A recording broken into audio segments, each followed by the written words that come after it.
Hi, my name is Toni Rose Mieses, and I'm a licensed mental health counselor in New York State. And today I'm going to go through a little bit about me and my professional background, my why and why I love working with therapists and other helping professionals in a counseling setting.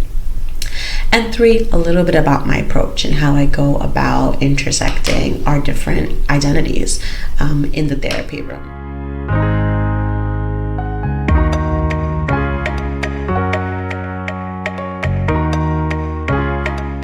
About me, I'm a licensed mental health counselor in New York State. I am from the Bronx, New York, and I'm of Puerto Rican descent. I'm very Boricua, those who know me. And I began my counseling experience, I would even say before jumping into school. I knew I wanted to go to college and become a guidance counselor, so I always wanted to be in this type of field. And as I got into school, I went to the University of Albany for undergrad, and I became a hotline counselor really early on as an undergrad. And so I was a hotline counselor. I learned a lot about the different needs of people in crisis.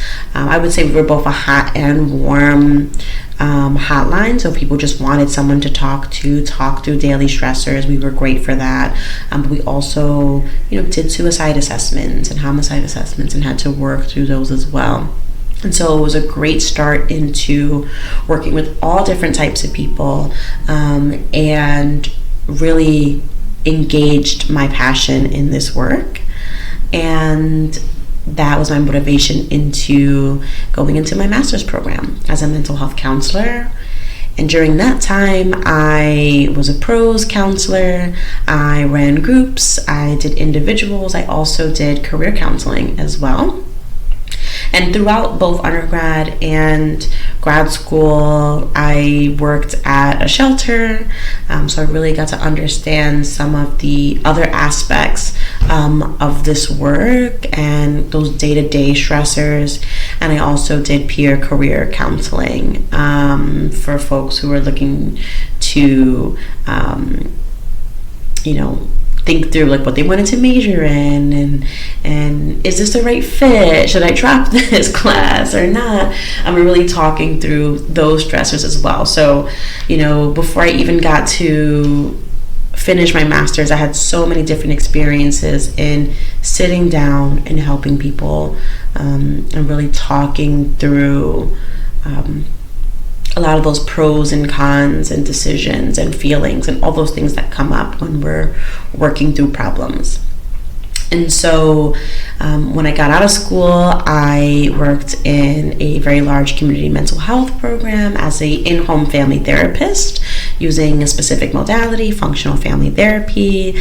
And I was back home in my community in the Bronx, working with families, keeping them together to keep children out of foster care. And this was huge into really understanding really the systems at play, both at the individual, family, community, federal, so many levels that really interplay into the strengths that families have and of course the risk factors that they have in really reaching their goals, right? And what it means to be as a family safely.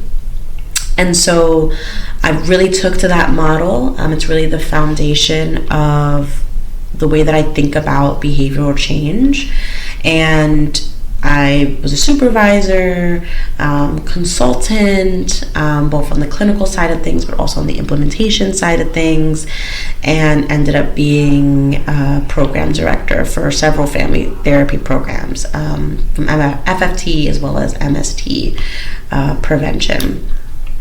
And so I say all of that to say, as I started to move up the channels, I realized that a lot of the supervisees and the peers and the amazing folks that I worked with over my career were really facing challenges in getting the mental health support that they needed. So some themes that kept emerging were, I'm getting help and supervision on my clients. I'm trying to find a therapist that really gets me to help me work through a lot of these things, but I'm honestly not getting all the help that I need in therapy. So I'm seeing a therapist that she's really helping with coping skills, but we're really not talking about some of the elements of my work that really bleed into stress. So I'm really kind of like plugging up holes with these coping skills, because we're really not getting to the root of it. Or I had folks who were saying, I feel like I'm in supervision again when I go to therapy. We're talking a lot about countertransference and what to do with clients, but we're really not talking through what's coming up for me and how that's kind of impacting some of my interpersonal relationships, or getting up in the morning to then be able to come to work. I feel like my therapy has just become about work. And so a theme that really started to emerge as I started to speak to more and more clinicians is, I'm not really finding a good fit for a therapist that understands all the unique aspects of my life, right? And so as I started to go more into the private practice realm, I wanted to really think about how to solve that problem. And what I quickly realized was that this is a much bigger problem than I initially thought. I started to see Reddit posts and Google searches and all these things that this keeps coming up. Like, is there a therapy for therapists? Like, is there something that can really help me with all the different aspects of my identity, including work, but not just focusing on work? And so what I came to the conclusion is I really would love to dive into this, really create an approach that is geared towards the different identities and giving those the appropriate amount of attention that's needed, while ensuring that the therapist is in the driver's seat of the clinical work, but also the therapist, right? I think that was another theme that came up, was I feel like I know everything that the therapist is telling me, and I'm not really sure I'm getting anything extra. And so that really made me think a little bit about the different hats that I've been in, right? As someone who's knowledgeable in how to make approaches, but then also knowledgeable in what it is to actually do that work with this population.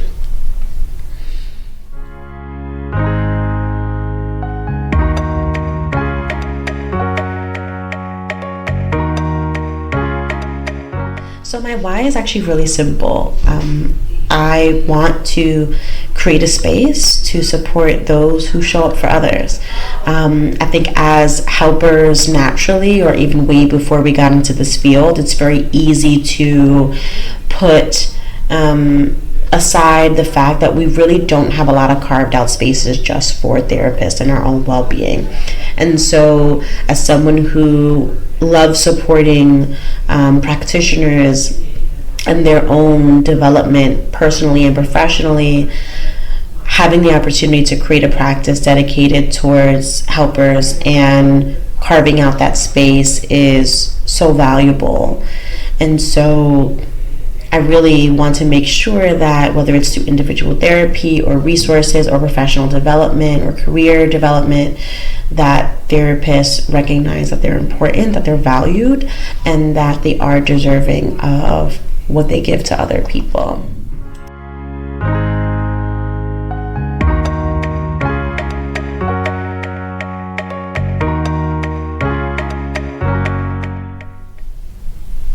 And so how, right? So what makes my approach different than another therapist? And so the one thing I want to stress right from the beginning is a therapist does not have to see a therapist that specializes in therapists, blah, blah, blah, right? Lots of therapy words. The point I'm trying to make is that whether you're a therapist or not, you don't have to necessarily see someone who specializes in this, right? So the key thing is that you like the person, You like your therapist, you think that they can engage in a conversation with you, and that you can trust them enough to start a change process, right? I know when I was looking for my own therapist, I wanted to change hats. So like, I come from a background in a very behavioral space. I really wanted to see a therapist that was a little bit more psychodynamic, because I feel like that was the missing element to my own personal behavioral change. And so as I start the process of consultation with folks, I really like to preface that, like, this is not a requirement. This is more of an approach that I think could be really helpful to folks, but it's not a requirement.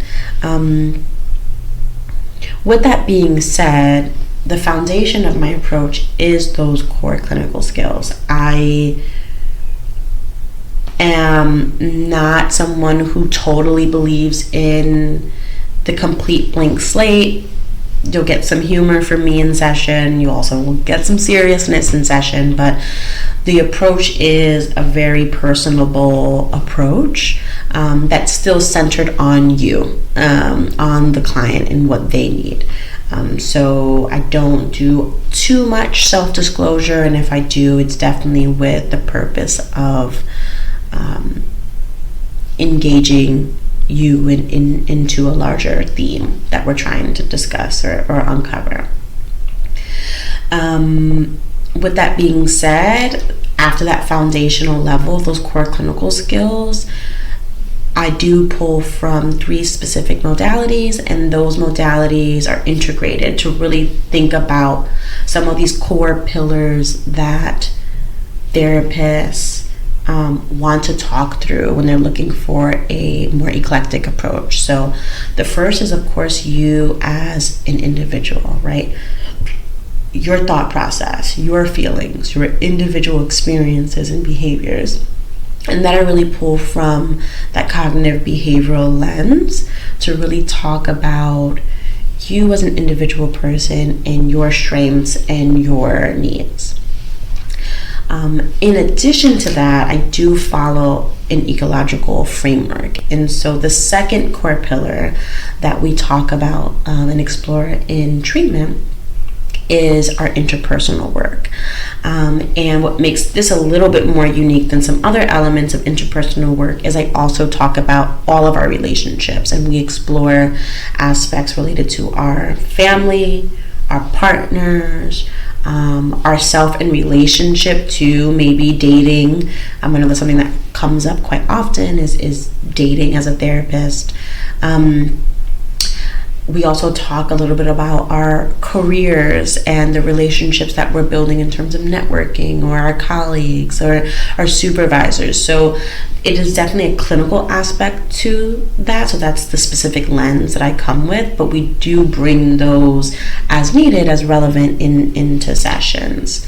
Through the lens of a multicultural framework. Like, I am a Latina therapist. That's something that's extremely important. And so as I think about that, I think about what it means to be, a Black woman in a workforce that's majority white women, right? We know the data behind our field being majority white women. And so when you come from diverse backgrounds like Latinos, Indigenous, Black, LGBTQIA++, having disabilities, you start to see these elements of both our personal and professional interpersonal relationships starting to impact our mental wellness. And so that's why that's really important to me. It's not double supervision. I want to make that element clear, but it's really about how we show up in the world and how those relationships with the world, both positive, negative, or otherwise, really bleed into our sense of self. And the third piece, which is one of the elements that I feel makes my approach unique, is that career lens. And so Each of these pillars are very malleable and they depend on the person and what they want to work on and their goals. But some of the things that could fall under that career lens umbrella can be a level of career counseling. Navigating kind of what you want to do, what are some of the skills you need to help reach the goals that you want to do. And again, that all depends on your goals. Some of the other elements that fall underneath that category are burnout, vicarious trauma, compassion fatigue, and moral injury. Those 4 elements are so crucial as therapists, and they bleed into so many elements of our lives. And so being able to talk about that, and more importantly, make those connections between what the impact of those means for your relationships, yourself, your coping, is really important. And so that's an element that I definitely bring into the work.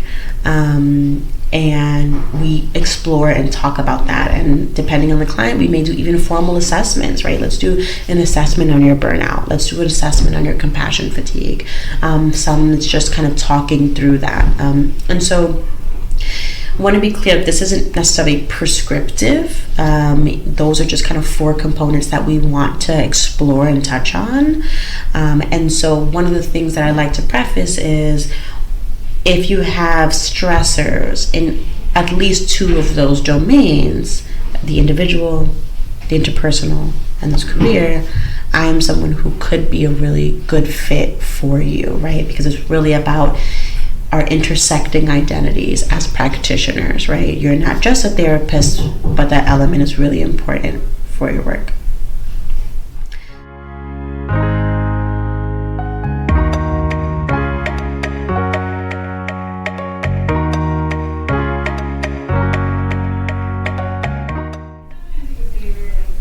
So if you're interested in learning more about me, I do offer a 30-minute free consultation just to get a sense of, do you feel like this is a good fit?